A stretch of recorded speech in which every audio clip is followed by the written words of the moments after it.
Ladies and gentlemen, welcome to Flavor of the Week, brought to you by Cap and Cork Beer, Wine, and Spirits, with 15 locations in Fort Wayne and New Haven.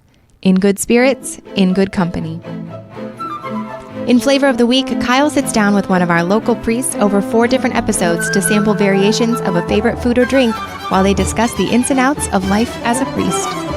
This is Kyle Hyman. I am here at St. Pius X Catholic Church in Granger, here for Flavor of the Week with Monsignor Bill Schooler. Thanks for being here, Monsignor. Thank you for coming. Hey, I asked Father Nathan, who's here, just kind of been new here, asked him what would be something that you would enjoy for Flavor of the Week. He mentioned IPA beers, and so our friends over at Captain Cork in Fort Wayne brought 4 different ones for us to try here.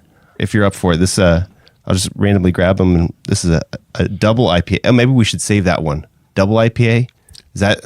It's a good one. Is that like the grand finale? I like that. Oh, you do? You know this one? Hop Bullet? Let's save that one. Maybe we'll start Session Ale.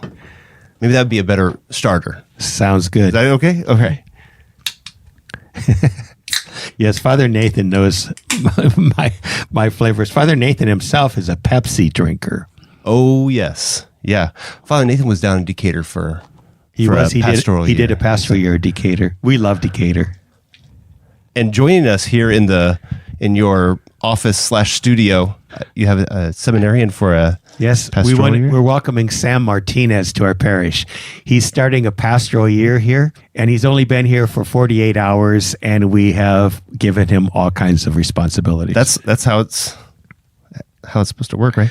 We'll have to definitely dive into that deeper, but let's maybe first. Would you care to try I didn't introduce our beverage here. This is a Founders All Day IPA Session Ale. Sounds good to me. Okay. So when did you start getting into IPAs? When I started biking. Okay. I've become an avid cyclist, and I find that drinking a beer is a great recovery drink, and it's also good for you nutritionally. At least that's what I say. Sam doesn't agree with me, but that's what we tell ourselves. That's what we tell ourselves. All right. So tell me a little bit about your background, where you grew up, when you started thinking about the priesthood, your discernment process, all of that. Well, I'm really old, but I was born in Decatur. You know that place. My hometown. That's your hometown. Yeah. I was born in Decatur. I went to St. Joseph grade school. I did too. Until the middle of my 7th grade year. Okay. And my mother was born and raised in Decatur. She went through Decatur Catholic High School. Sure. And then when she married my father, they then settled in Decatur. So I can remember as a little kid, in fact, my first communion class was the first class in the new church. Oh, okay. Wow. Well, it's not new anymore, but it was at that time. But I can remember as a little kid going to Mass in the gym while they were building the church. And so I remember as a little kid being fascinated by priests, just being fascinated, wondering what they did, things like that. Who was the priest at the time? Monsignor Simons was the pastor.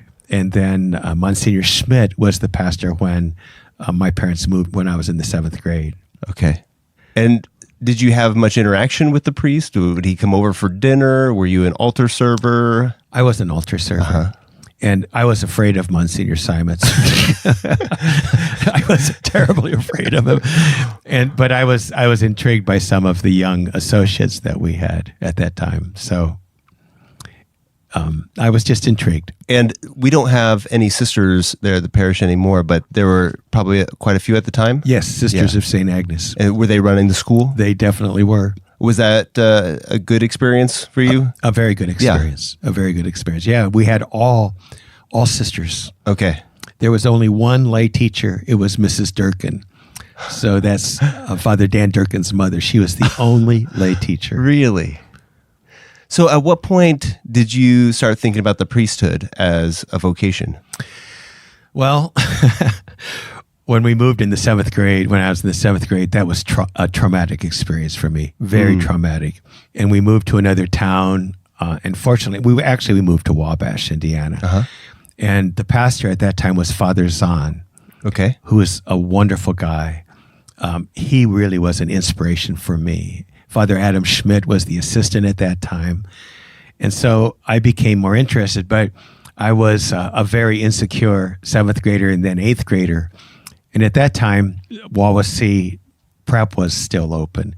And so I remember Father Schmidt came to the 8th grade class and said, which of you boys would like to go to see the preparatory seminary? Well, of course, we all went. Okay. And I was especially just because it was a road trip, just to get out, Yeah. or because you were actually interested. Well, and I had gone to CYO summer camp there, so I was intrigued with that place. Okay. And so of course I wanted to go to the high school. Of course I wanted to. Yeah.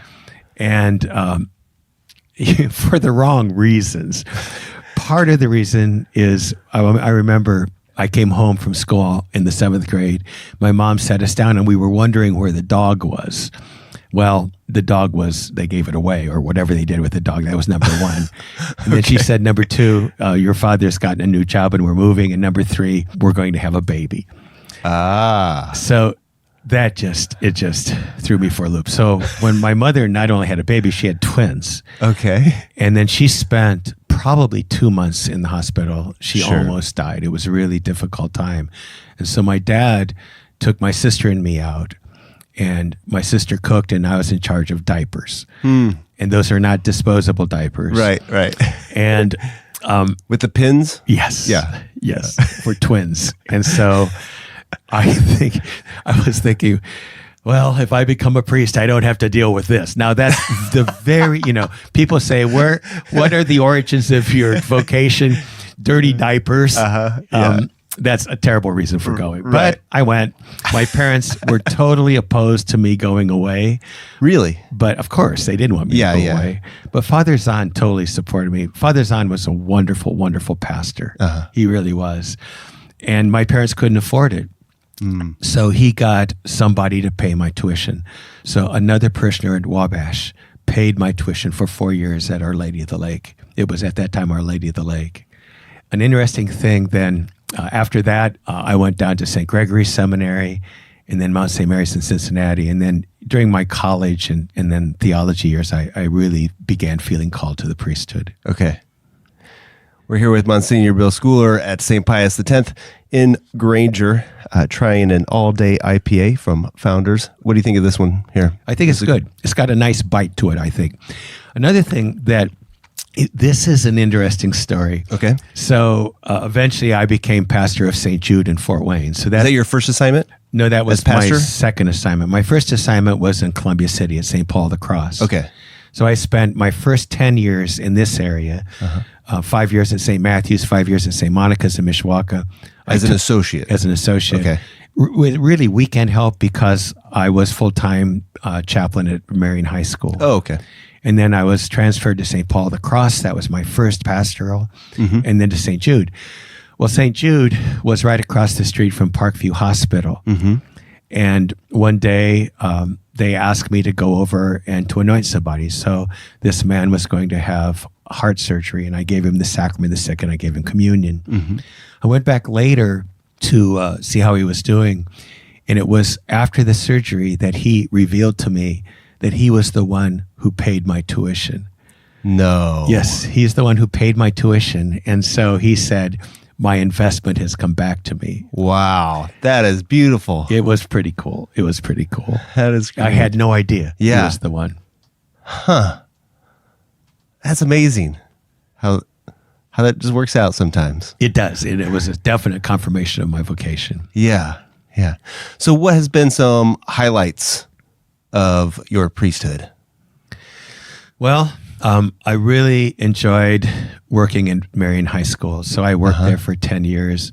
I actually really didn't want to become a pastor because I was happy in high school work. But at that time, Bishop McManus says, you've got to become a pastor. We need pastors. So I went to Columbia City, and that was a great first parish for me. Those people were wonderful. They really did teach me how to be a pastor. They did. Great people. How does the parish teach the pastor how to pastor? Well, they had a big job. I worked under two pastors at St. Matthew's and St. Monica's, but I wasn't sure how to do it myself. And the people of Columbia City were very welcoming. They were wonderful. I really did learn a lot from them. I really did. Interesting. At what point did you become a Monsignor? Oh, that was when I was here at St. Pius. Okay. That was in Bishop Darcy's last days. Huh. So he called me and said, I'm going to make you a Monsignor. And I said, I'm not the Monsignor type. And he says, I know that. It's not about you, it's about the parish. So at that time, he made the two of us who were pastors of the biggest parishes in the diocese, John Kuzmic and me, he made us Monsignors.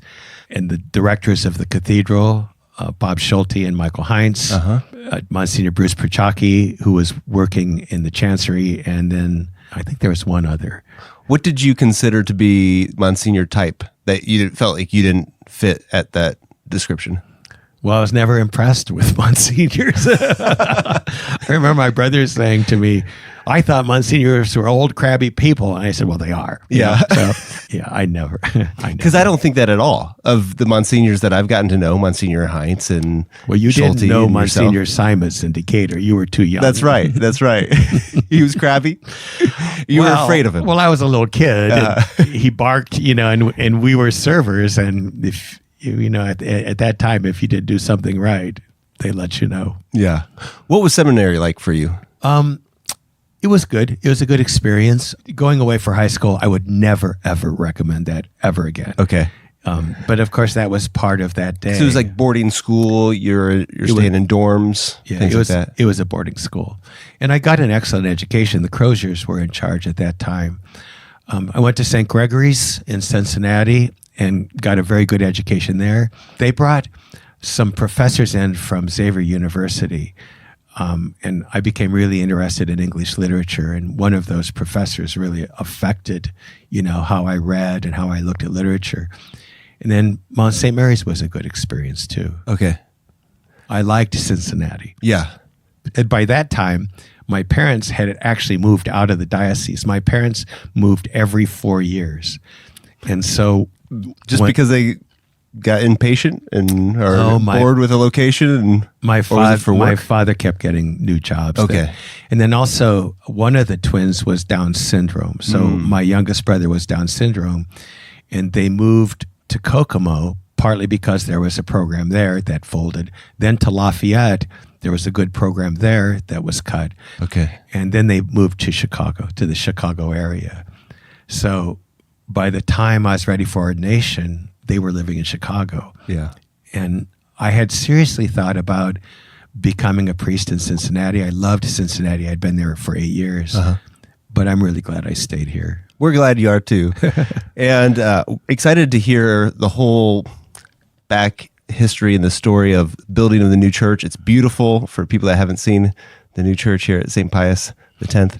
And so we'll talk about that and try some other IPAs as well. But you approve of the all-day IPA? Yeah. Good. I could drink this all day.